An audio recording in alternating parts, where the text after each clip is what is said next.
to me, it was like, oh my, it's over. I literally stared there up into the ceiling of the crowd. And I was like, tear down my eye. I get emotional, so I'm gonna try not to, but I don't know, it means a lot to me. This is Mazel, the caster that went from casting scouting rounds in North America to LPL Finals twice in a row.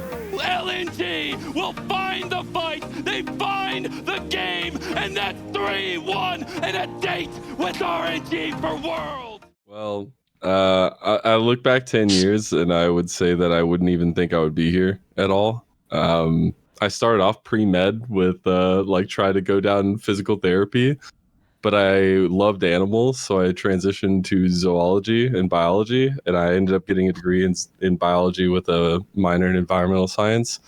I worked in a zoo for about a year, but then I got the opportunity to move to France because I'm a French citizen, and my whole family lives over there. And so I moved there for a year. And while I was there, I like fell in love with the esports broadcast aspect of League of Legends. I was already a fan. I played since like season 2. I was like the original top Hecarim. Like that's all I would play.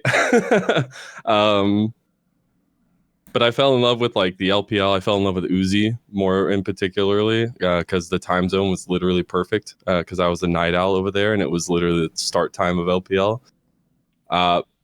But I lived there for a year. I couldn't really find a job there. I was kind of being just a degenerate, and I decided to move back to the United States after about a year after watching all that. And I started as a manager, actually a server at a restaurant where I had like worked in restaurants since I was 15 or so.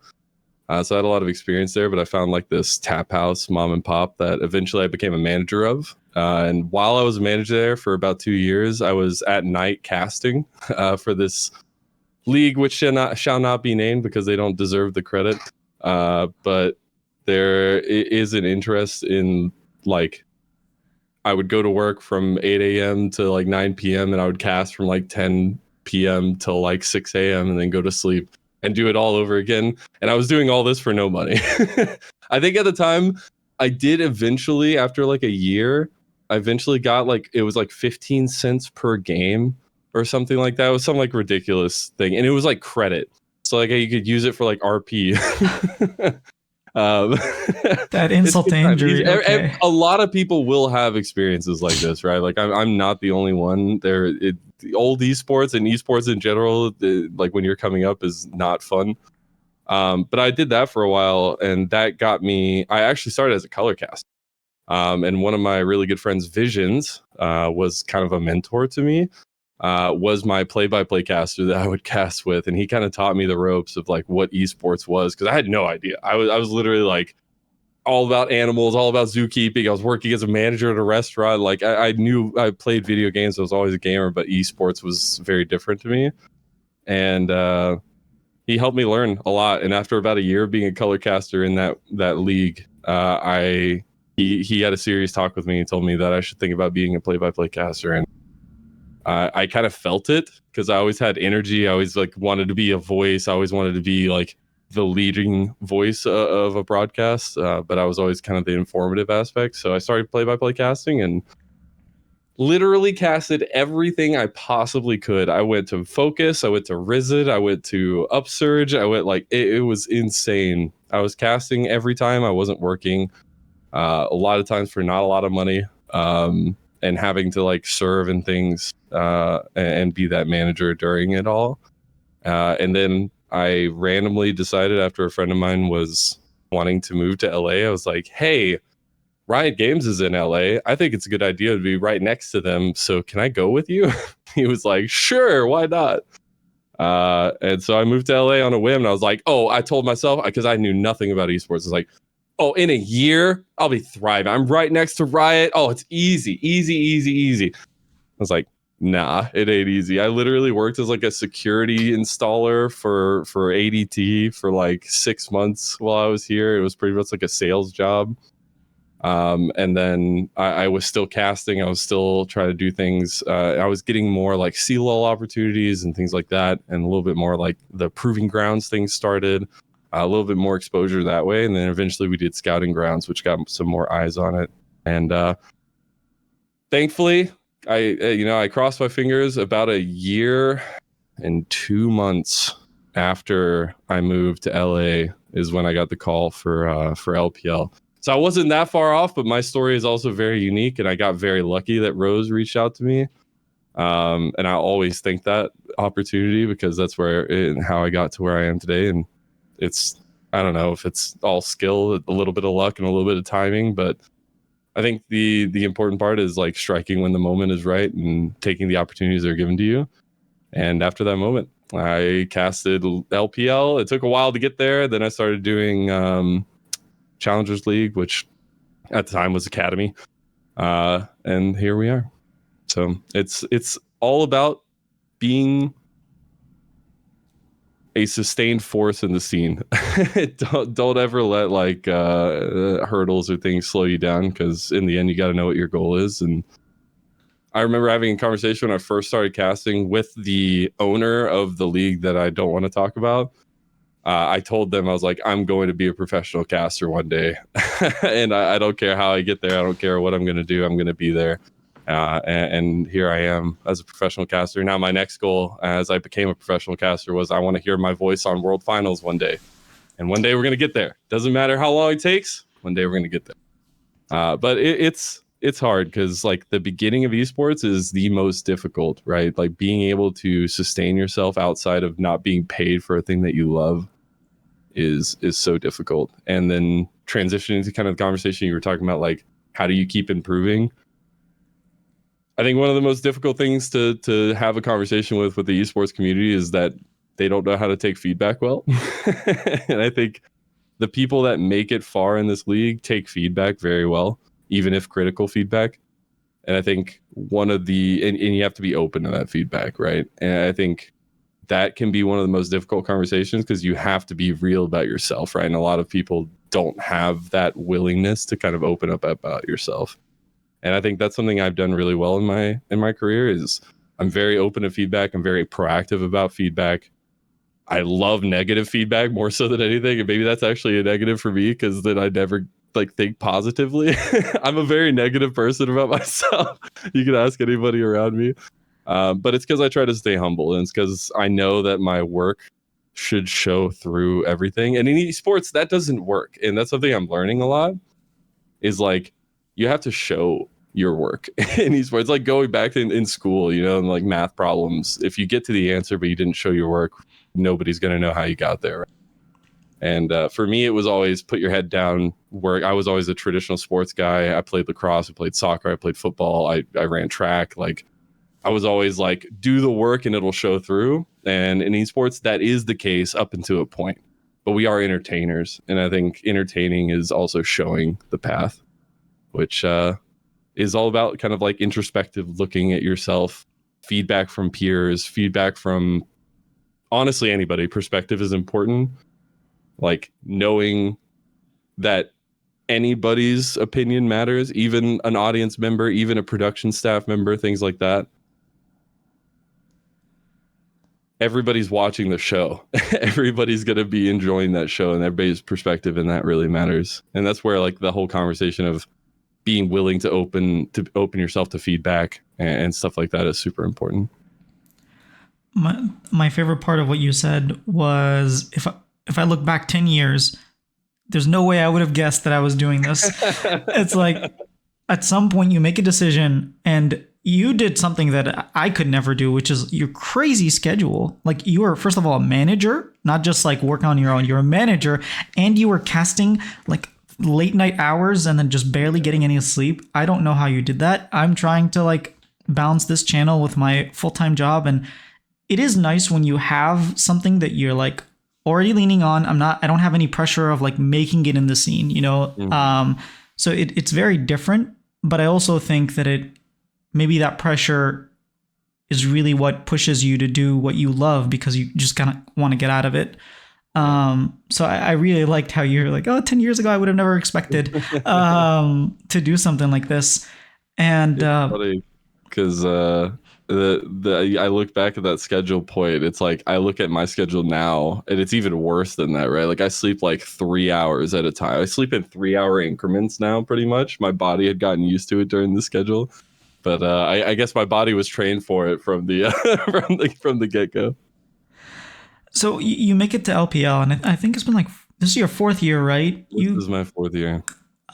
Which is incredible, by the way. Like LPL is the cream of the crop. Snuck up on me. Personally, it's my favorite league, and I feel like it had some of the best casters come out of there. I mean, right now with Nymera, yourself, I think the cast is very good.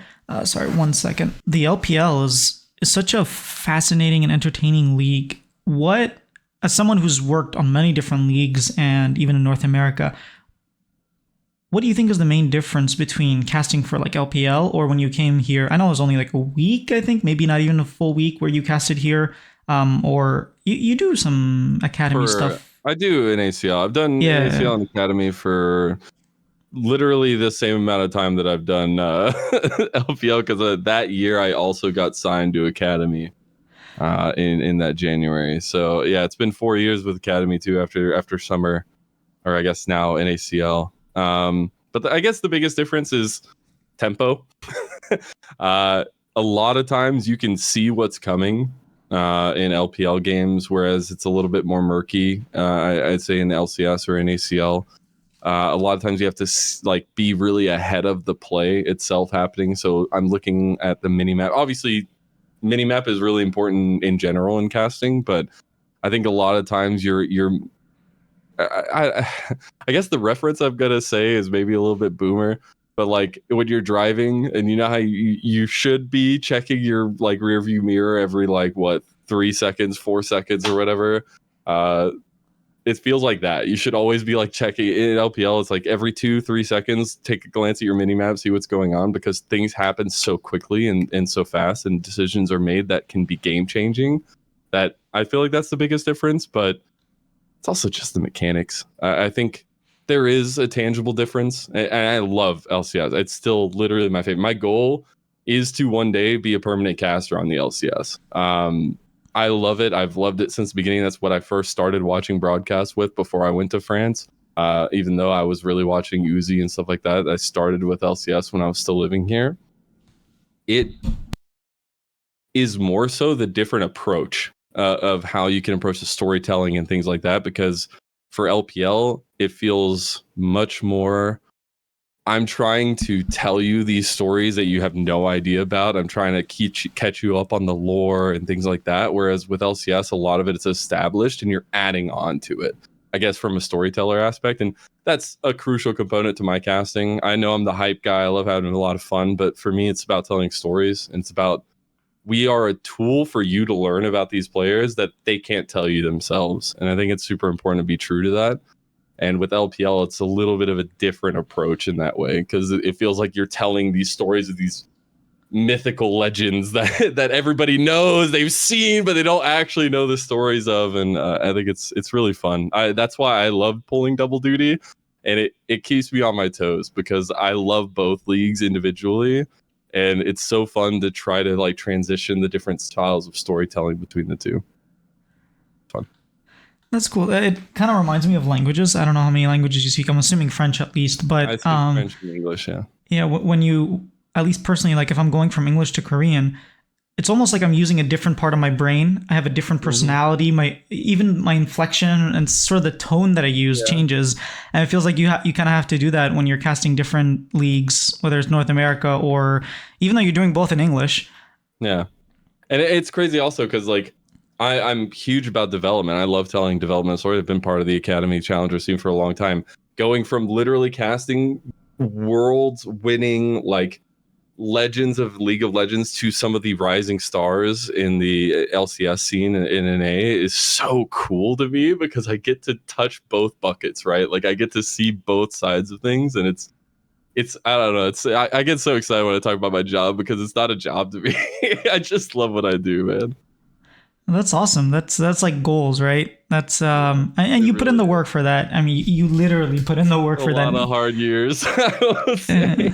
But that's the thing, is that my story in that regard is not different from anybody else's that has made it anywhere in the scene. And that's like I hate that it's that factor, but you could literally close your eyes and throw a dart at all the casters that have even made it to tier 2, tier 3, and they will have stories like this. They will have terrible stories where they've had to sacrifice so much of themselves to make it to this position. And I think it's hard, and I commend everybody that wants to be a caster for making it anywhere in their journey, because it's so difficult, right?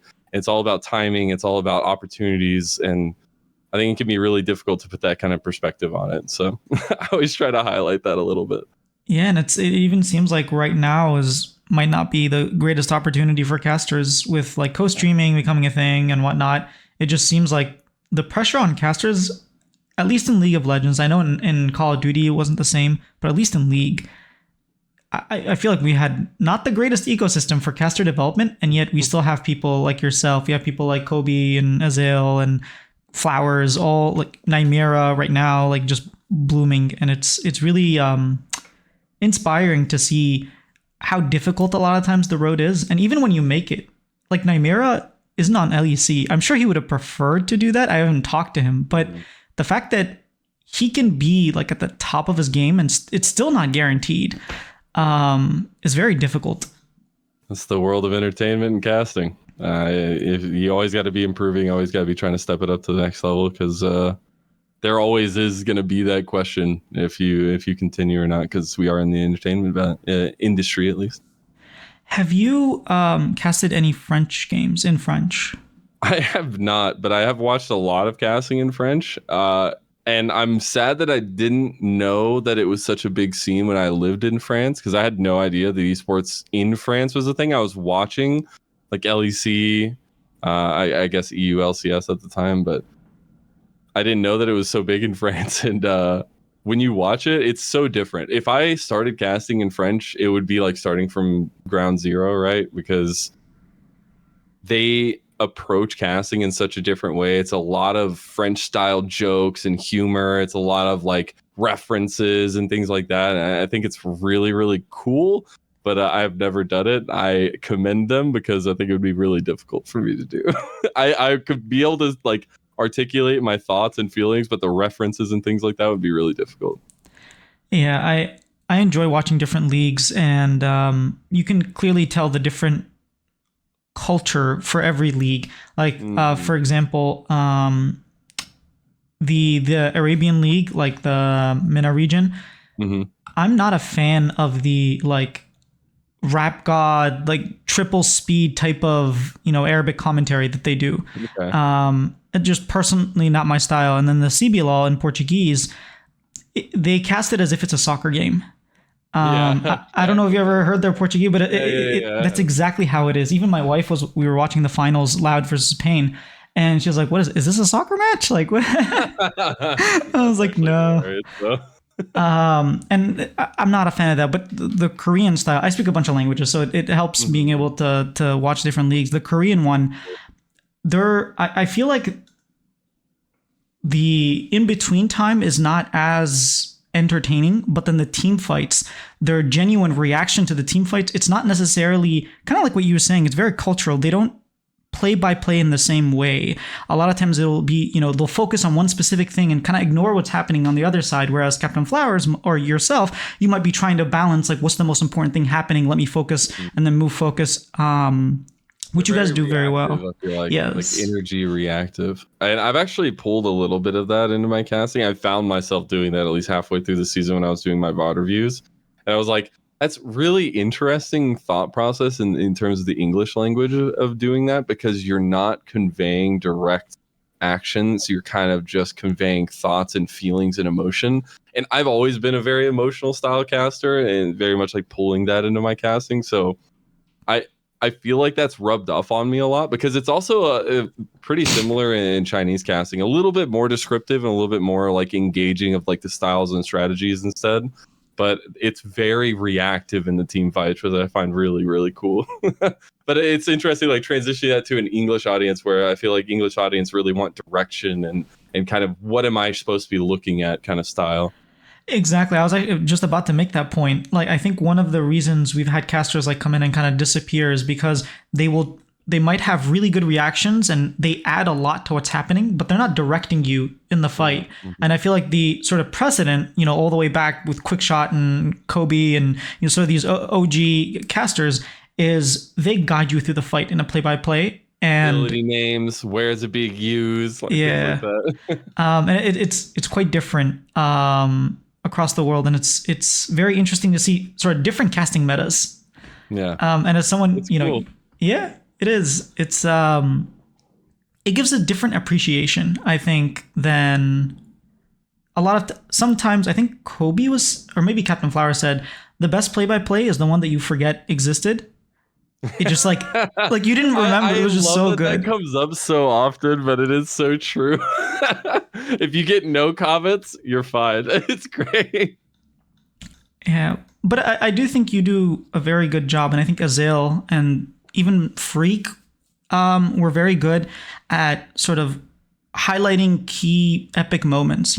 Everyone remembers Freak when C9 beat, Africa Freaks, and it was like the last vestige of Korea has crumbled. The double lift play that Mazel casted. Even you at the LPL Finals, it was like casting BLG. It seems like I tried casting. The reason I can kind of like talk about this, I tried casting in Arabic for a little bit, and I was like, holy crap, this is so hard. So I was like, oh, let me just do it in English. And I was like, holy crap, this is still just as hard. It wasn't a language thing. It wasn't the language. So it's nice to be able to see how much work that you had to do to get there and be like, okay, it's not just the talent that someone has, and it kind of happens. And it doesn't stop.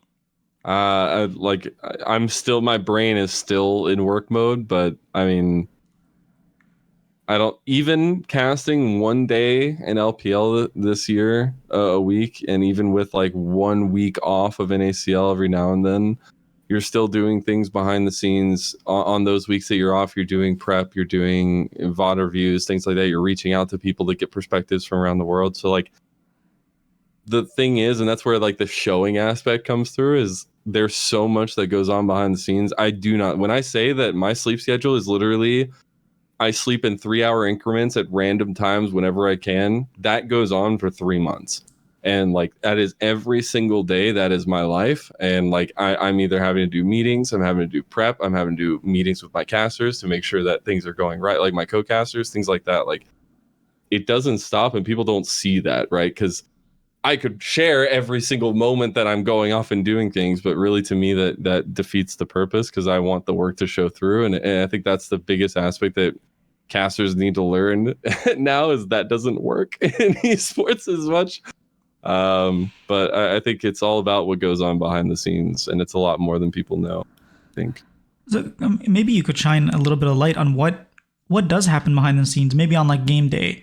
I'm assuming you're there before game starts, and I'm assuming a lot happens before you get the mic and say, let's get into it, Well, I mean, that all happens like days before, because like when I talk about prep, it's like going through the teams, finding narratives for the players, finding narratives for what the team is playing like, what they're going to play like into the enemy opponent, like things like that, what they're going to be picking, their stats on the season, like all that kind of stuff happens like days before. At least for me, it's different for everybody.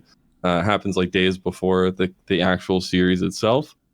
And then days between is spent like trying to reach out to players if I can, asking them questions specifically about the matchup or about their season, things like that, getting references from them. But besides that, like you're talking to your co-caster the night before, a couple nights before, you're talking about what you guys want to focus on, not only in the game, but also like your casting.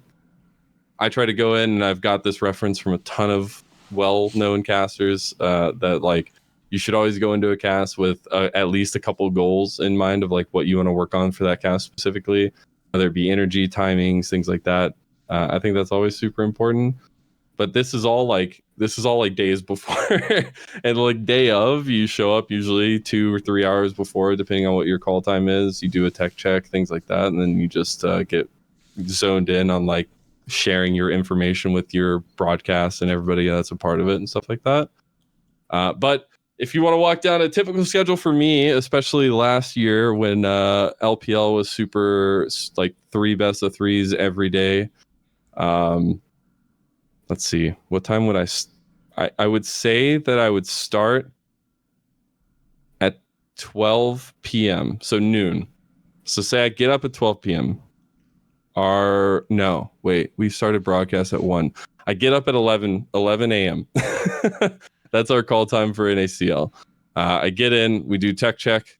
Takes maybe 15, 20 minutes to get like lights, camera, sound going, all that kind of stuff. Then we spend another like 15, 20 minutes talking about the run of show, the plan of the day, all that good stuff. Then we do the show that was usually 3 best of 2s, so 6 games, so like 6 hours or so, 6-7 hours depending on breaks. So let's say we started at 1, that goes till like 8-9 p.m. I would then have call time for LPL at 11 p.m. because we start at 1 a.m. So then I would immediately, as soon as we get off call, I would go turn off all my lights, go to sleep for 2 hours. I'd wake up at 11 p.m. for my call time, spend another like 15, 20 minutes for the lights, camera, action, blah, blah, blah, all that good stuff. Spend another 15, 20 minutes, go through all the stuff, blah, blah, blah. Depending how tired I was, I would either nap for 30 minutes or I would not nap for 30 minutes and go like do more prep or things like that. But again, I usually do my prep 2 days ahead of time so that I know everything. I'll just go over it. It makes it really stick in my brain at least a lot easier. That's how my brain works. And then broadcast 3 best of 3s or 2 best of 3s usually. Another 6 hours. Then call time 11 a.m. So probably go to sleep at 8 a.m. Sleep for like 3-4 hours. Wake up, do it all again. And that would happen for like 3 days, 4 days, and sometimes 4 days in a row, mostly 3 days in a row. But it kind of blends together into 4 days because you're starting at like midday on the one day. And then I would have 1 day off. The next day would be meetings for NACL.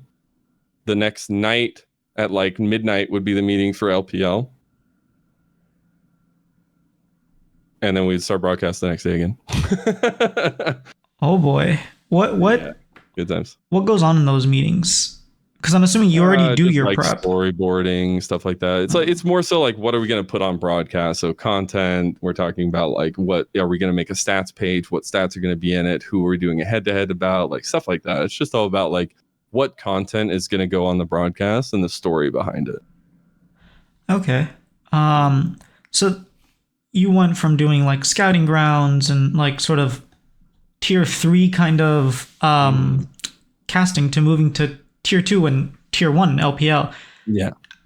What was it like getting to go from, professional, but like amateur to the professional league? Oh, it was crazy. I was very nervous and I talked to a lot of people on how I should approach it. Like I reached out to literally everybody that had been on LPL or was on LPL or had anything to do with LPL. I was like having constant conversations with on like, make sure I know the story or like how these things work or like the history of the league, how I should approach it, what the audience likes, like stuff like that. But in the end, it took a long time to kind of get normalized with it. It was definitely a lot of me reacting to really cool plays that I'd never seen before because I watched LPL, but getting to actually cast is a different beast when you're like riding on the horse. And I think for a long time, my biggest feedback that I held on to was just enjoy it and authentically. You are experiencing this just as the audience is, right? I'm not at a higher precipice. I'm not a different. Yes, I'm talking about it, but we are both watching the same thing in the same capacity, and I think that really opened myself up to like just enjoying it and learning as I went. And we were casting, I casted like, I think in my first year I did a lot less days because I only came in like halfway through the spring split and I was still on guest. But my first year that I casted, I think I counted it up. I think I casted 196 games in one split because it was 3 best of 3s in 1 year because it was 3 best of 3s a day, 7 days a week for 2 splits and playoffs where I only did like 1 series each playoffs. It was insane. But that helps. I bet. The fire, right? Like you're there every day. You're watching this gameplay every day. You're casting over it. You're getting better. You're learning from your mistakes, and you're able to capitalize on it immediately afterwards. I think that was the best part for me. It was like a hyperbolic time chamber. Yeah, except you don't sleep at all. From what it sounds like. True. Did Goku sleep? I think so. There are scenes where he's knocked out on the floor, just like fine, it's fine. So then, how is it going from casting the LPL to casting LPL finals? You've done 2 finals in a row. Yeah, that must be different. I don't even know what to say about that. I'm still shocked. I get emotional, so I'm gonna try not to. But I don't know. It means a lot to me. I've worked really hard to get to where I am, and I don't know. There's extenuating circumstances. There's always imposter syndrome, and it gets to me a lot. And I never know if things are earned or not in esports, and it's very difficult. But I've grown a lot in the last year because of the 2 finals, and I've gotten a lot bigger perspective on kind of how I want to approach those moments. And I think that in the end is invaluable experience that I'll be able to hold on to for the rest of my life. And I think it's super important to like not let the fact that I've done 2 in a row dissuade that like these finals mean so much to me. And just because I have a lot of them doesn't mean that I'm taking them for granted. And I think that's the thing I tried to prove with this one is if you look comparatively to last finals to this finals, I think I'm a completely different caster in a way, especially energy wise and kind of the approach of story and the comfortability of story that I approach with. And it makes me happy to have that contrast because I think it shows that these moments are helping me reach higher precipice, whatever it is. No, that is incredible to sort of just live in the moment and realize that, even if I don't ever make it back here again, which hopefully you make it even bigger in Worlds Finals and everything, you still achieved something, that you can really relish and have those memories. What was it like, sort of logistically speaking? Were you still, because obviously you're casting remote, were you just in the same office? Were you able to feed off the energy of like a crowd in a stadium, or was it kind of isolated? For summer finals in Xi'an, we got to go to China. That was in the arena in the middle of it with like everybody there. It was insane. There was so much energy. It was crazy. For this finals, we went to our remote broadcast center in Ireland. And we got to do it from the studio there. So there wasn't a crowd or anything, but we got to do it in studio, in person, where we had been remotely the entire split so far. So it's mostly casting from my bedroom, which is where we're at right now in my video.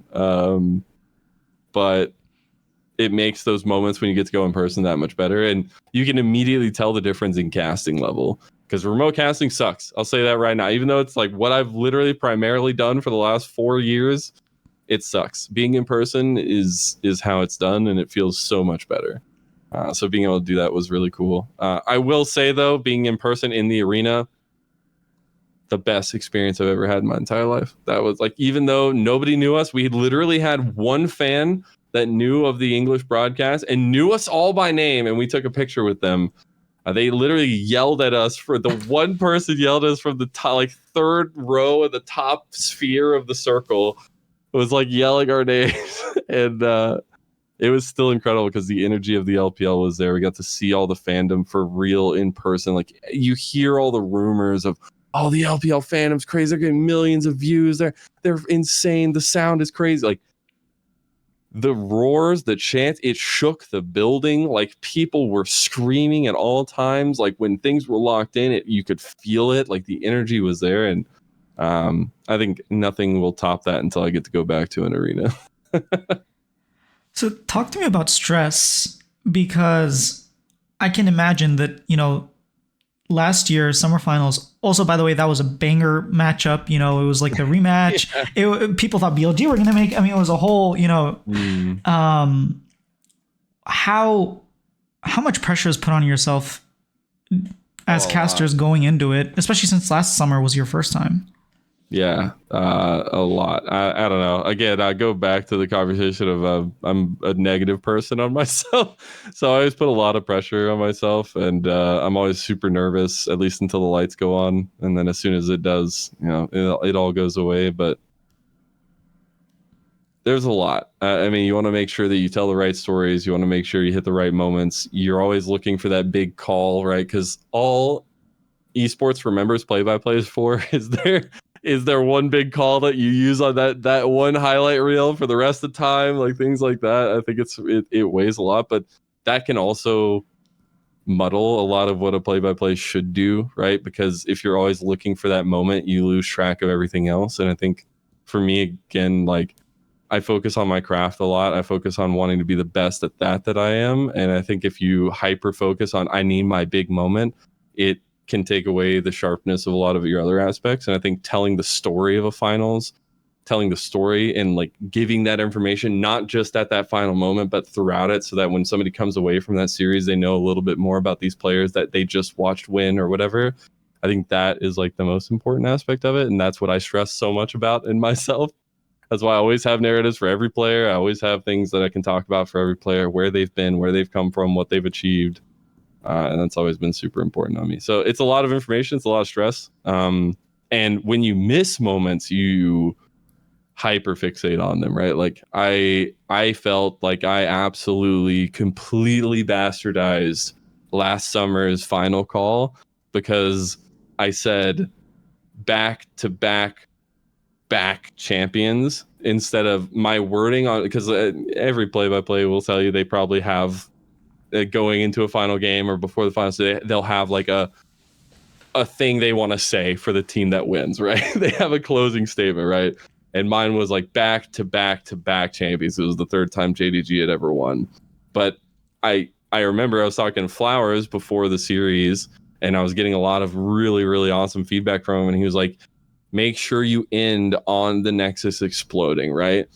And we had gotten a little bit behind timing in the final call, and I was going a little bit long in my delivery because I really wanted to hit the moment, and I saw the Nexus exploding, and I was like, in my brain, I was like, crap, I need to go forward, and I skipped the 2. So I said back to back champions. And to me, it was like, oh my, it's over. I literally stared there up into the ceiling of the crowd, and I was like, tear down my eye. I just ruined everything. I'll never be like, it was like the worst moment ever. And I sat there for a couple of moments, thought to myself, it's not that bad. And then I eventually looked at it and I was like, I can, in my broadcast brain, I know I messed up, so it's really bad, but like it didn't turn out that bad, right? And it's kind of the moments like that give you an introspective moment on how casters think about their own craft and like what matters, what the stresses mean, and like where it all kind of boils down to, because you want to be so perfect, but for me, it's about the body of work, and I try to focus on that as much as I can. Sometimes it's hard. It's hurtful when people say mean things about you. It really is, especially when you pour so much of yourself into this craft. But it's all about taking it with a grain of salt. I mean, you answered my next question. It was going to be like, how do you not hyperfixate when something goes wrong? Like, even if it's not your fault, like a tech issue could happen, and all of a sudden you're just like out of the flow, out of the zone. You're like, don't know what to do. You're not sure if people can hear you or not. You can hear yourself, or you can't hear yourself, but maybe they can hear. So yeah, it's hard.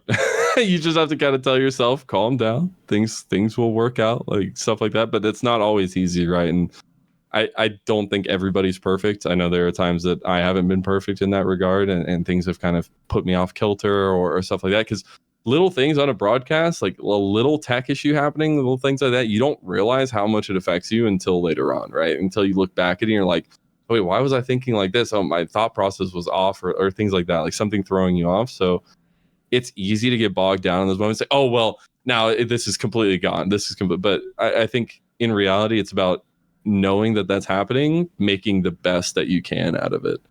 And that's not always perfect. It's not always easy. It's not always what you choose to do. But I think that should be the goal in everything, is take it with a grain of salt. I'm a very easygoing guy, and it's hard to make me mad. But I think that's how everybody should be, even if it's hard to be. Talk to me a little bit about the little, device in your ear where they, tech team can talk to you. How often during a cast do you have to like listen to someone speaking? This is just, I'm very curious, because sometimes it's like, oh, production just told me, and I'm like, oh, so they can talk to you at any point in the time? Does it rarely happen? Does it always happen?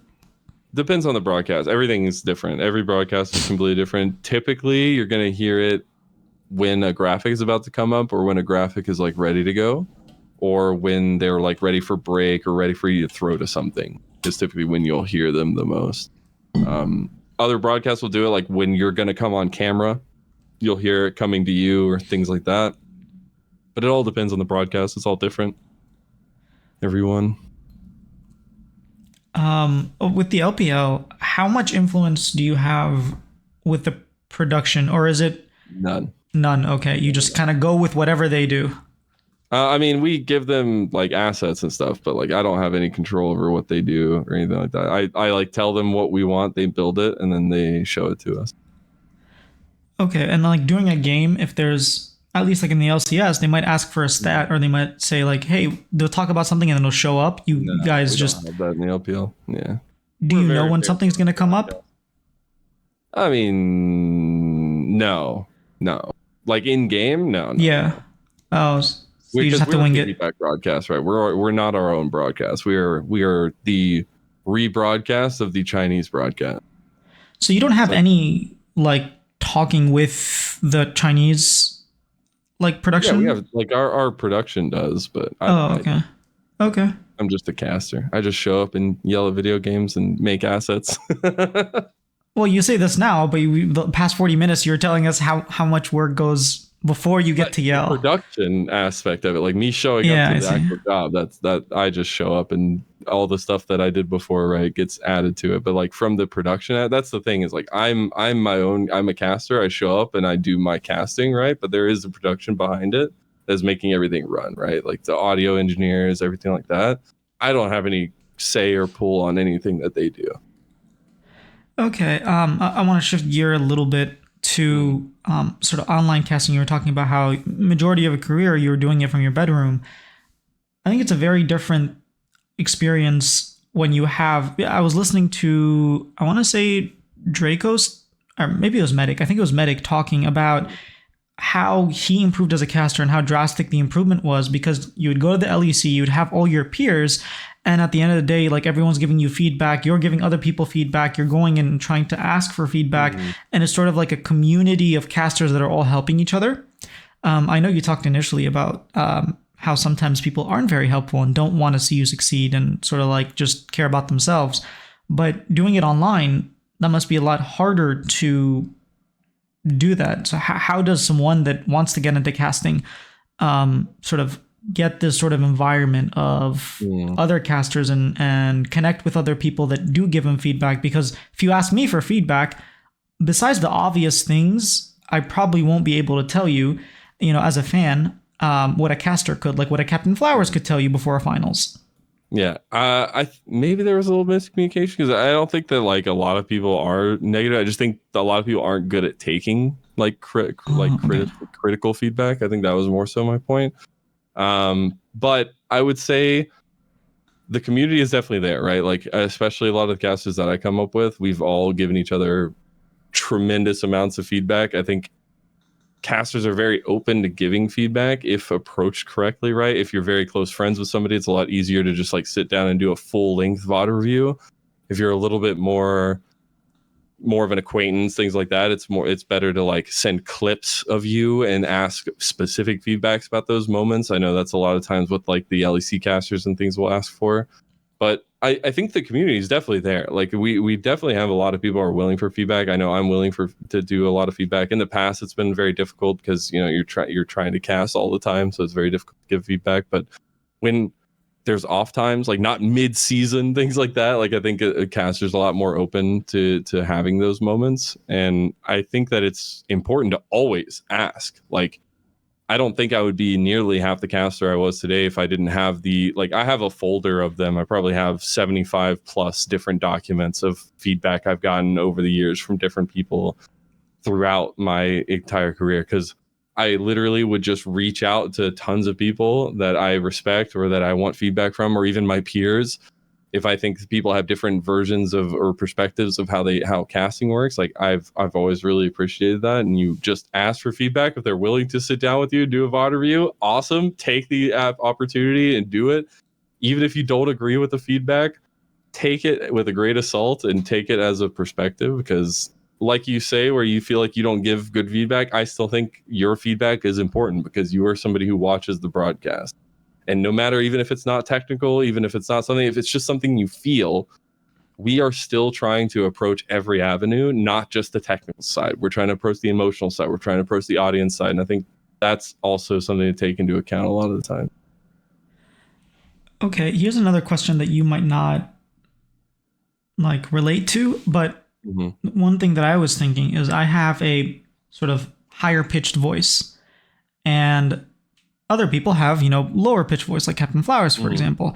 And a lot of times it's not that easy to do certain hype, like, ending a call, ending a team fight, that kind of thing, when you feel that your voice isn't trained or meant to deliver something like, Castor Jun, the way he has his entrances, if I tried to do that, it would sound like a 13-year-old prepubescent boy trying to yell at a girl or something. So is that something where you do like vocal training to sort of find a certain pitch that you want? Or is it just like, hey, I have my voice, I'm just going to use it, and if people enjoy it, they enjoy it? I think it starts with the latter, but it turns into the first one. I've done a lot of vocal training. I used to be in choir. I sung for a lot of my career. I was in bands, a lot of time country bands, rock bands, things like that. So I've done a lot of singing in my life, and I think it's trained my vocal cords very well. But I would say when I first started casting, especially even when I first started professional casting, I had no training. I was just using my voice, right? And I think over time you learn how to hone that. And through vocal training, I went to a couple trainers when I first started in professional, and it really helps me like hone in on how to use the tones and the voices and the levels that you have. But really back to your conversation of like, oh, I don't have this voice for this moment. I think that's arbitrary, because I think you can make your own moment, right? You don't need to be somebody else. And I think that's something that people try to do all the time, is like, oh, I really want this like guttural, strong sounding finish to it. And that might be something you want, but it's not something that you can achieve. And there is a version of that you can do with your voice, right? It's just about trying to find that avenue, find what you're comfortable with going for, and honing that in, right? It might take 3-4 casts. You might flub horrendously the first couple times and have this like awkward, awful voice, right? But as long as you're trying to use it and you're confident in it, you will find the part that works for your voice setup, right? And I think Rafa's a great example of that. Even though he's tended to some of the more guttural sounding in some moments, I think when he's at his high pitch, he has some incredibly sustained, beautiful moments, and he can only do that because his voice is a tenor and because he has a little bit of a higher pitch, right? I would sound like a child and it would sound awful. And I think it's not about what you are trying to be, it's about what you can be. Okay, that's very apt advice. I like that. Sort of like, don't look at what, especially the part where you were talking about not looking at other people and trying to be them and trying to be you. This goes back to like the beginning when we were talking. Your generation of casters are the ones that are sort of paving, maybe not your generation, but the generation before it and your generation. Sort of the old quick shots and freaks as well. You guys are writing the handbook of how to cast League of Legends. Because it's such a different game, because it keeps changing. I would say they more so for sure, but yeah, I don't know. I always get super like returned to my shell when I think about that, because I in that way I don't feel honored enough, or I don't feel like I've made it far enough to be able to be considered in that conversation. But I think the whole thing about esports, and that's where I like going back to the whole everybody has these awful stories about how they came up and stuff, is like just being able to give stories for people to reference to have some perspective to move up in their own career in their own way, I think is super good and super important. And giving different perspectives in casting does that, right? And I think over the last couple of years, we've actually gotten to a point where like a lot of the casting thought process is very similar.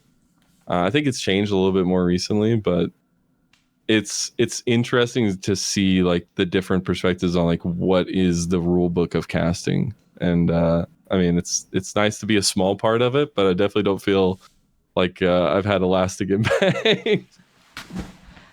Well, at the very least, you were part of it. I mean, casting has been happening since the past, let's say 14 years. Like, it's still in its infancy, like these sort of things we'll look I at come from a very like watching Sports Center broadcast, exactly or, like watching NFL broadcasts, right? So like that's my sports casting. and it is very different having to cast League of Legends. Not just because the pauses are very different in sports. You don't really have timeouts, and when there's no action happening in a sport, for example, like football, when people are getting in their line of scrimmage, is very different than when you're showing a replay and then you have to figure out what's happening. It's very different. There are similarities for sure, but another question that I meant to ask earlier, but I guess I can ask it now, is how do you feel watching other people cast? Like, have you ever been to like a finals? Maybe LCS finals or something? Probably not. But World Finals. Okay. I've gone to all the LCS finals except for last spring. How does it feel when you're a caster and you're just observing other people cast? I love it. I love You it love so it? much. Oh. Yeah, I love it so much.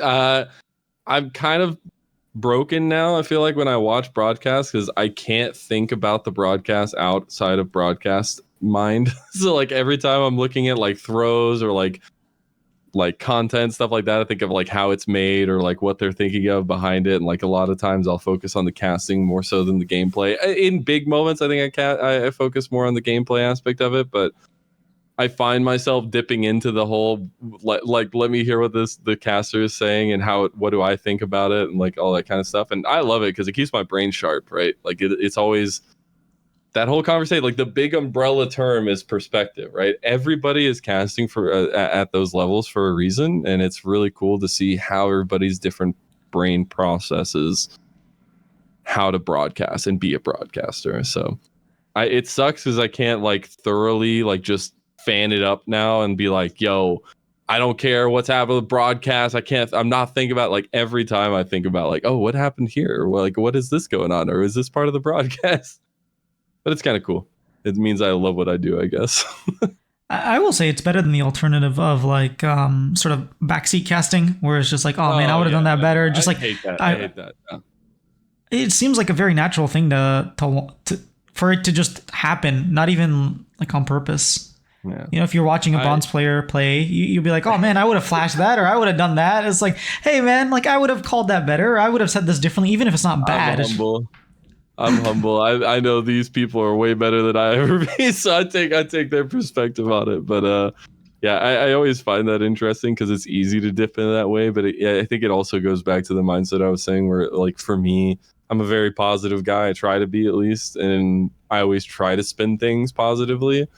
And maybe sometimes people think I come across like non-genuine in that factor, but then you talk to people that actually know me and they're like, no, he's literally just like that. Like, and I think it goes back to like, how do you perceive yourself with other people and your perspective on their casting, and will you allow that to kind of change the way that you think about your casting? Okay. My last question is actually about sort of the end of a season. I work a full-time job. I'm working, whether it's April, May, December, January, like it doesn't really matter what time of the year it is. We don't like have seasons or splits. Whereas, for yourself, you have a season, you have a split, NACL is done, LPL is done, you have this break of a month, 2 months, 3 months at a time. Yeah. What do you do? Is it just each caster just does their own thing? Is there like a caster boot camp, kind of like how teams have? It sucks. Dude, it's like the what are the steps of depression? What is it like? Isn't there like denial? Yeah, it's like denial. Yeah. It's literally that. And I swear you can say that to other casters. They will say the same thing. Obviously, not as like crazy depressive, but like more so the trajectory of things, because it's like you get off the season. Like I said, I literally finished like 4 days ago or whatever, 5 days ago, and my brain's still going. Like I still want to cast. Like I still want to go. Like I'm still like, oh, what prep do I got to do? What's my next series coming up? Like my brain is still going. That goes on for like a week, maybe 2 weeks. Then nothing. Your brain is just like, what do I do? I'm out in the middle of the ocean with no land around me. There's nothing there, and you just like brain rot. You play video games. You play like whatever hobbies you have. You just dive into. You do super heavily for like a week, And then for me, I'm very work focused, which maybe sucks, and maybe I don't give myself enough time. But like a couple weeks after that, where you're kind of starting to enjoy your hobbies and stuff like that, that's when I start working again. And then, so I immediately start doing like VOD reviews of my split. I'll start looking at like what is my league going to look like next split, or do I want to start doing content, stuff like that, like tier lists. And it for me, it's like a cycle of like a month or so, a month. Sometimes last year was hard because we ended our split super early, so we had like 3 months of off season. So in that regard, I went like a month of like super off season into like a month of working, back into off season, back into working. It was really weird. But in these kind of situations, it's like a month, maybe a month and a half of kind of like just let yourself loose a little bit. Probably a month of like let yourself loose, maybe even less. But try to like reset, refresh, and then right back to it. Okay, the reason But I like asked I say, when I go, like I nonstop for the last 3 months, I've literally slept 4 hours at a time, twice a day. So to catch up on that sleep first, sleep for a month, and then right back into it. yeah. I ask because I took this is my first split doing LCS interviews. And so I did weeks 1 through 4, and I kind of did what you did, where it's like, I'm just going to get every interview I can. I think there was a week where I had like 16 interviews. And, publishing all those on YouTube was a lot of fun, but it was a lot more work than I expected. And I just tried to do as much as I could. And then week 5 comes around, and I take all of March off. I travel to Brazil, and I stay there for a month. And I come back, and LCS had just finished. And so I missed like a month of LCS, play all the playoffs, weeks 5 and 6, all the playoffs. And then in April, there's like no league. Yep. At least no LCS. And it's sort of the same thing. It's like, okay, well, I just want to get back into it, but I just came when everything ended. What do I do? You got to do like retrospective content, or I guess look ahead, or proactive content. That's the only things available. Yeah, but it's a lot of fun. It's fun being in the scene, and yeah, I love it. I know we always have our trials and tribulations, but I think I have the opportunity to get out, and I don't want to. So here's to the future, I guess. That's funny. I can get out, but no, thank you.